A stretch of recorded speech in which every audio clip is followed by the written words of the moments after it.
So here we are on the draw with a 4-land hand, double Goblin Guide, and a path. I am going to keep. It's not a good hand, but it's also not quite a mulligan in my book. So we'll see what our opponent's up to. And okay, so it could very easily be that we're up against another aggressive deck, or okay, it looks like we are instead up against Dredge.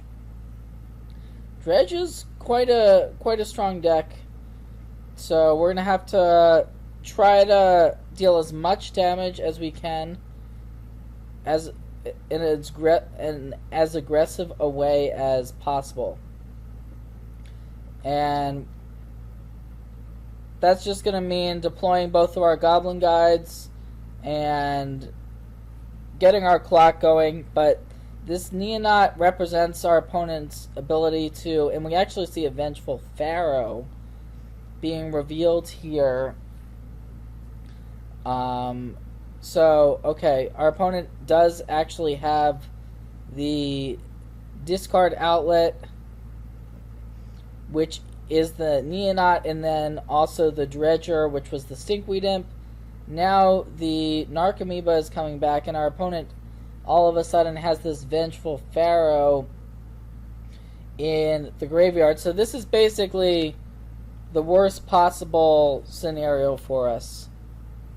And it's just, I mean, our opponent just has a great draw. This Vengeful Pharaoh is going to eat our Goblin Guide, and now our opponent has this Narcomoeba still in play. So, not feeling good at all. Not only did our opponent basically have the best possible turn 1 play with the Neonot, but that Vengeful Pharaoh was able to take out, completely take out our Goblin Guide. So we're going to just try to reload a little bit here with the Experiment 1 and another Goblin Guide.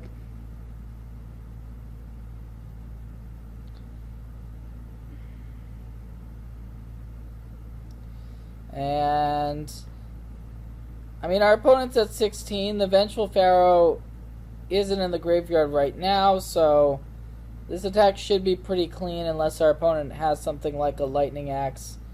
But, okay, so this is going to be a chump block. And so we saw off the Goblin Guide a Grave Troll revealed, but our opponent doesn't actually have another Dredger here. So we'll see if our opponent simply uses this Faithless Looting this turn, or perhaps has a different line of play in mind. So, okay, yeah, this Faithless Looting is going to allow our opponent to put potentially the Vengeful Pharaoh and then a Grave Troll back into our opponent's graveyard. And I would suspect those will be the cards that our opponent puts. And yep, that is what's going to happen. And it's pretty hard to attack when the opponent has a Vengeful Pharaoh in play. At the same time, we also can't really win by not attacking. So we're basically between a rock and a hard place. If we attack here, we are able to deal our opponent a reasonable chunk of damage. So it would be 3 each from the creatures plus another 3 from the command. And that would mean that we could still top deck a burn spell even if our opponent floods the board with creatures to win. So I think that should be our line of play here. And so our opponent revealed a Bloodstained Mire. That's going to go to their hand. We are going to take this opportunity to cast the Tarkus command. Certainly we wish we had drawn... We had another burn spell or something like a Bushwhacker in hand. But this is going to bring our opponent down to 6. And we have a Lightning Bolt, so we're basically just now looking for another Lightning Bolt or an Atarka's Command. Basically anything else very easily could not be good enough. So we'll see what our opponent has in store this turn. So it looks like our opponent's actually moving to hardcast a Stinkweed Imp, and this is potentially great news. Assuming our opponent doesn't have another play, we may actually just be able to win on our turn by path to exiling the Stinkweed Imp, and then we have the Lightning Bolt to go to our opponent's face. So, yeah, it's kind of weird that our opponent just, even though our opponent came out of the gates really fast, we haven't seen cards like Prized Amalgam show up. And yeah, I mean, this is 3 damage right here. Our opponent can't block, and we still have this Lightning Bolt. So this should be enough to move us on to game 2. Pretty surprised, to be honest, that we're gonna win this one.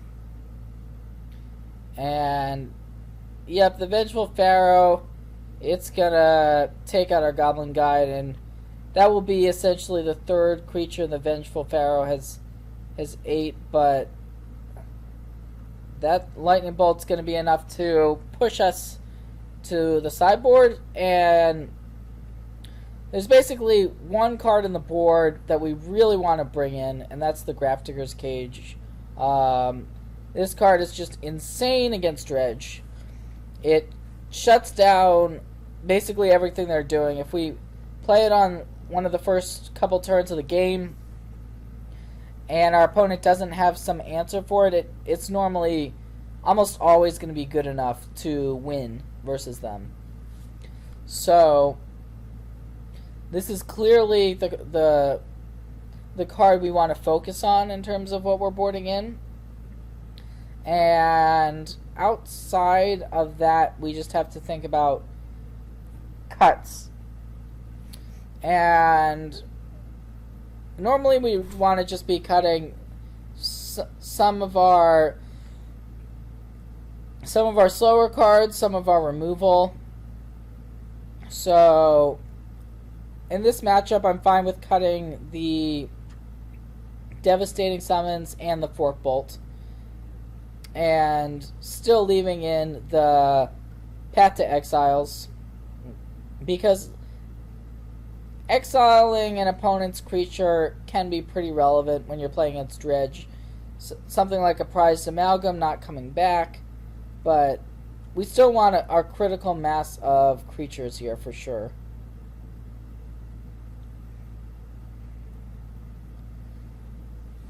So if our opponent, normally how this matchup plays out is if our opponent has a really good draw afterboard, we can still trump that with a Grafdigger's Cage. If we don't have a Grafdigger's Cage and we're on the draw, then we're in trouble. So this is like a hand where we basically can't realistically mulligan it just to try to find Grafdigger's Cage. So we're going to keep it. And we're going to hope that our opponent doesn't basically have the nut draw. And we definitely have a reasonable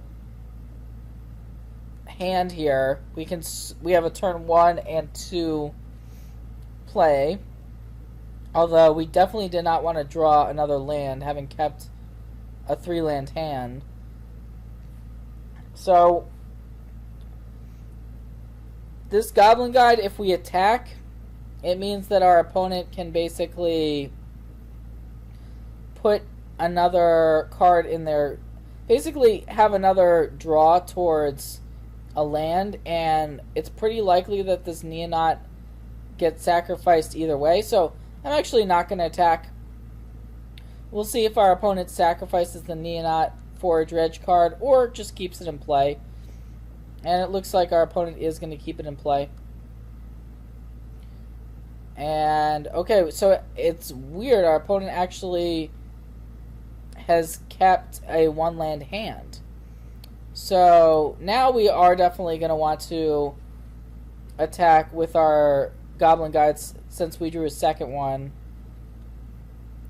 And pretty interesting situation here. So by attacking with the Goblin Guides, it is going to mean our opponent is more likely to get their lands, which is bad news. But at the same time, we kind of are forced to attack at this point. Okay, so there's a Burning Inquiry. And that's actually pretty good. It's a card our opponent can cast fairly easily. So we'll see if our opponent now wants to sacrifice the Neonot. And this would allow our opponent to basically have another look for the second Goblin Guide trigger. But it also means that by our opponent doing this, they will not be able to block with this Insolent Neonot. So yeah, I don't actually mind the way we played this game. We're in a reasonable position unless our opponent has a very good turn on their next turn, because we're able to follow this up with a Target's Command plus Lightning Bolt. So presumably our opponent actually milled the Burning Inquiry off that Dredge, but Narcomoeba is going to be important, and also our opponent has Conflagrate now. So Conflagrate is just going to be incredibly good against us if our opponent wants to aggressively use it right now, which makes a lot of sense. So our opponent has the option of going for a Conflagrate to get rid of all of our creatures. So we'll see if that is the play, or maybe our opponent takes another line. But I would imagine that the Conflagrate will be the play here. It's the only card in our opponent's graveyard that they can actually use. And so, yep, that is what's going to happen. All of our creatures are going to bite the dust. And all of a sudden, we are in a very bad spot. So we're just going to try to do what we can from this point. But yeah, I mean, this is what the Dredge deck can do. They can all of a sudden turn the game around like that, just with one Dredge. That's all it takes. And so now our opponent has a bunch of Grave Trolls in the yard. They have a Vengeful Pharaoh in the yard. They have a Gnaw to the Bone in the graveyard. And also that second land was drawn. So, alright, it looks like our opponent's going to also be playing conservatively here, which is the smart thing to do. So, we can go ahead and fetch up our Dryad Arbor. But we still could maybe draw a Grafdigger's Cage, but we did not draw it. So, instead we drew a Reckless Bushwhacker. So, I think we want to definitely play the Bushwhacker here. So, I'm going to go ahead and Lightning Bolt away the Narcomoeba, and then Surge in the Bushwhacker. And this should be a total of 8 damage our opponent's taking, but because our opponent has that Gnaw to the Bone, we have to be extremely careful. We can't actually, if our opponent does Gnaw to the Bone this turn, that's going to be really bad, but there's really not that much we can play around. This Vengeful Pharaoh is going to take out our Nakatl, and we're just left with this a Target's Command in hand. That's it.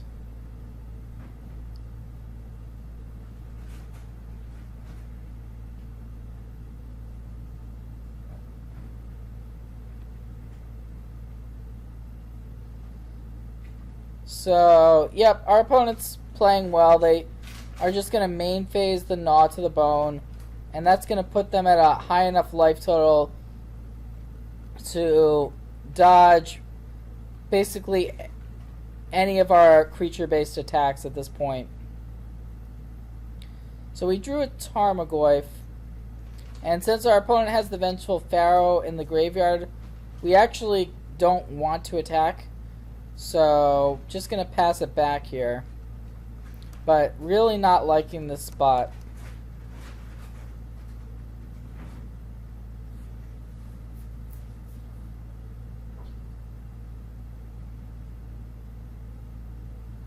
It looks like our opponent's now just moved into the hard casting Golgari Grave Troll phase of the game, and there's actually not a whole lot we're going to be able to do about this.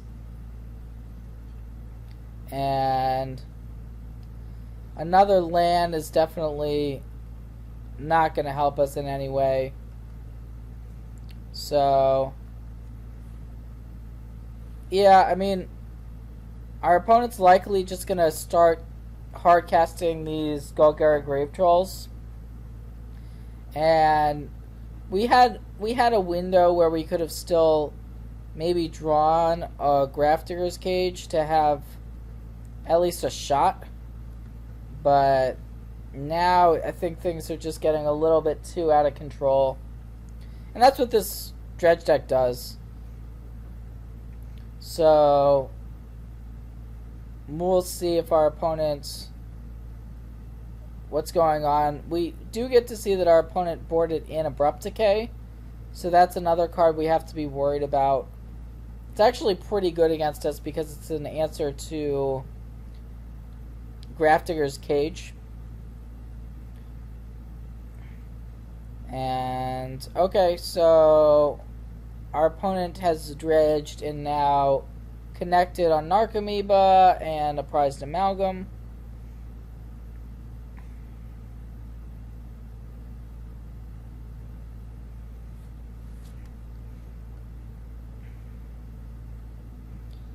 And yeah, it looks like our opponent just actually has a number of Prized Amalgams. So this is just going to be good enough, it looks like.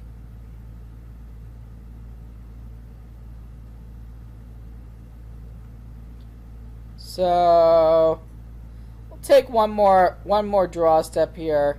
But yeah, that's not going to do it. So let's go to game 3 here. And we don't really need to do too much in terms of sideboarding here. I do like bringing in the Devastating Summons on the play, though, just to try to be as explosive as possible. We'll cut one path. And I actually think the Fork Bolt is fine as well. We just want to be getting our opponent dead before any of these shenanigans start happening. So definitely looking for 1-drop creatures. Definitely still looking for Grafdigger's Cage. So this draw is reasonable. It's a reasonable draw. It's not our best draw, but we are going to keep it. We've got Nakatl into Burning Tree. We're hoping to draw another spell we want to cast off our Burning Tree on turn 2. So that's basically the goal here. And let's get things going with this Wild Nakatl.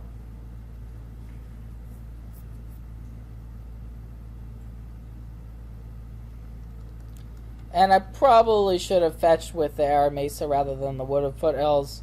Hopefully that doesn't actually become relevant.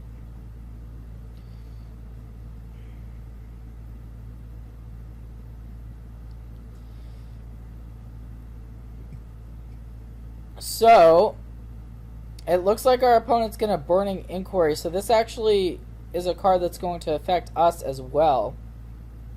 So we drew 3.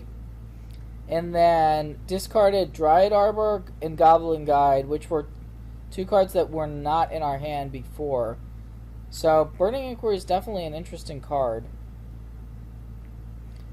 And we've now drawn into Curd Ape. So, we are going to want to definitely play the Curd Ape this turn. So, we're going to put our Sacred Foundry into play so we have a Plains to make our Juan the Coddle bigger. And this Burning Emissary is going to be able to play Curd Ape. And even though our opponent has a Gnaw to the Bone in the graveyard, it could be a lot worse in this spot. And I think we're decisively ahead here. So our opponent's going to go down to 15, and they have, at least as of right now, nothing to dredge.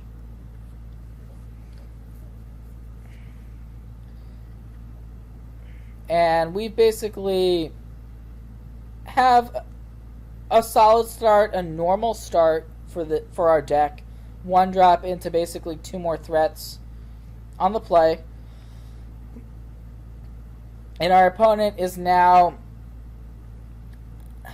a little bit on the defensive. The Burning Inquiry, I have a feeling the three cards our opponent ended up discarding at random, being the two Bloodstained Mires and the Gnaw to the Bone, were not the cards our opponent actually was hoping they would discard here. So it looks like we're going to be able to untap, and we have 7 damage on board. Now we've drawn a Goblin Guide. So that's going to be even more damage. So it looks like we could actually bring our opponent all the way down to 1 here if we wanted to. So, yeah, I mean, it's hard to see exactly what our opponent's going to do to come back here. They do have a copy of Burning Inquiry, or sorry, Gnaw to the Bone in the graveyard, which can potentially gain some life. But I think we actually just want to go ahead and Fork Bolt our opponent here. And so we're just holding up this Lightning Bolt. Our opponent's got it in a reasonable dredge here. The Narcomoeba is going to come back. And these prized amalgams, though, are going to come into the battlefield tapped. So that's pretty relevant. So our opponent could play a land here and then Gnaw to the Bone, and unfortunately it is a basic. So, yep, the Gnaw to the Bone is going to resolve. It's going to put our opponent up to 8, but you know what? That's just actually not going to, it's not going to do it, and we might as well just show our opponent the Lightning Bolt, because that's going to be it. These prized amalgams are going to come back, but we actually have a lethal attack. So, pretty close game. If our opponent was on the play here, this very easily could have been a different story. But sometimes that happens in these sorts of matchups.